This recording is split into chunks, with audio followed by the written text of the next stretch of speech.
you have to go to the course to do an inspection on them before they go out the plane. And those are like, we train for 6 months before we even deploy as a team.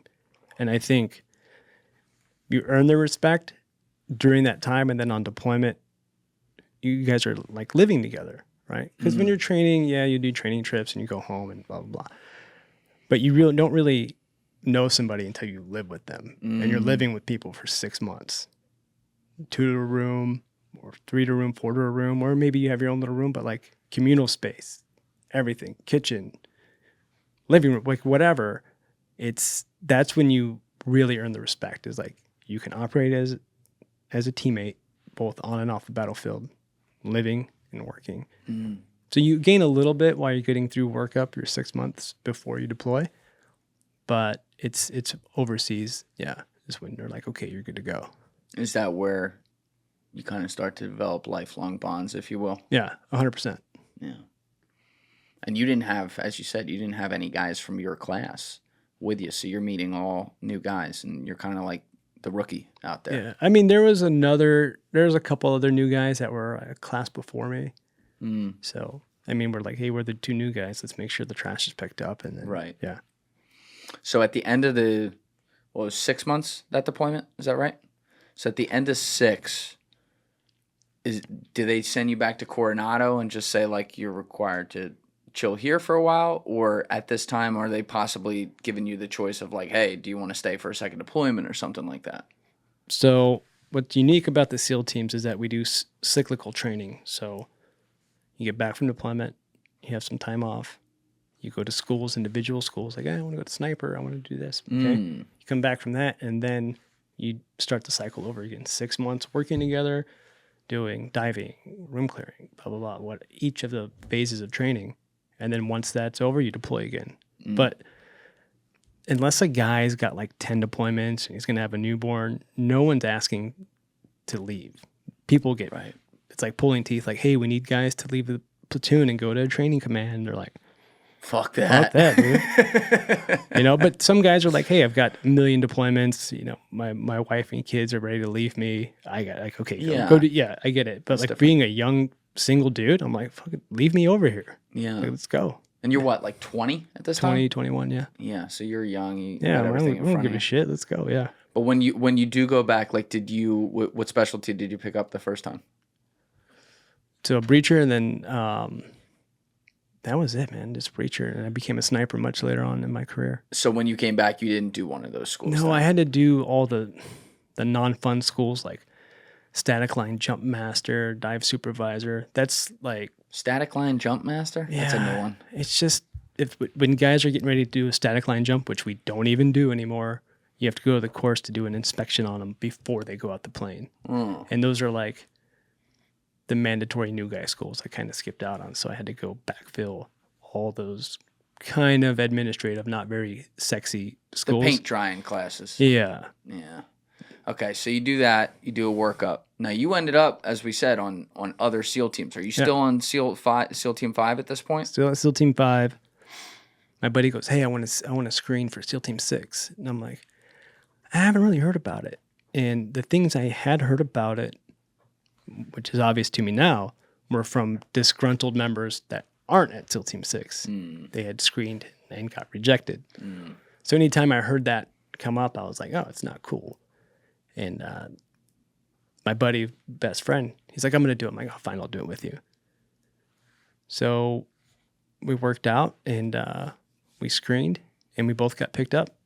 And that was going to be after we got back from our next deployment with SEAL Team 5 again.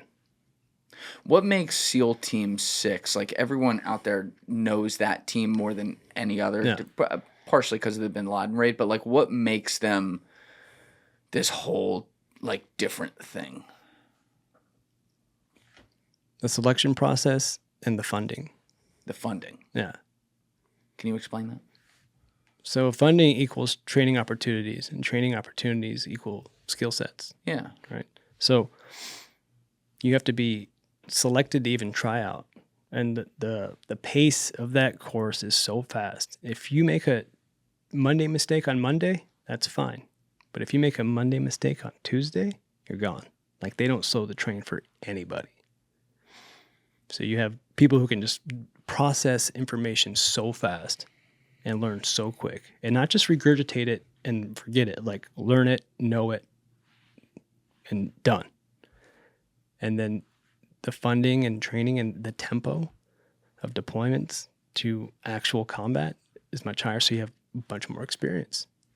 The funding thing's a new one for me, though, because I guess, like, in my civilian-ass brain, I always just figured, all right, you got all these SEAL teams, they got what they need. But SEAL Team 6, like, gets a lot more earmarked from the government, you're saying? Yeah.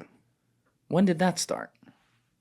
It's just always been that way? Yeah, I mean, they're different classifications. So SEAL Team 6 is a Tier 1 command under JSOC, Joint Special Operations Command. So they have different pots of money they can pull from. Oh, so it's a completely different... Okay. Yeah. Because I was going to say, like, in my head, it's like, if I'll just make up a team. If I'm SEAL Team 3 and I've been assigned to do crazy mission X or whatever that needs to get done, whatever it may be, you know, my thought has always been what they need, they get, right? But it's not, you're saying it's not necessarily that way because certain teams are going to have more access to that. I don't think anyone goes wanting, but I will say you'll have sexier gear at SEAL Team 6. You'll get better platforms to train on at SEAL Team 6. Yeah. So you and another buddy screened and both got accepted, Yep. you were saying? This is like 07 now? 06, 07? So we got accepted, deployed to the Philippines, came back, and then went right into the selection course. Okay, so you deployed to the Philippines still a member of Team 5? Correct. Oh, okay. Yeah. All right. What were you doing there?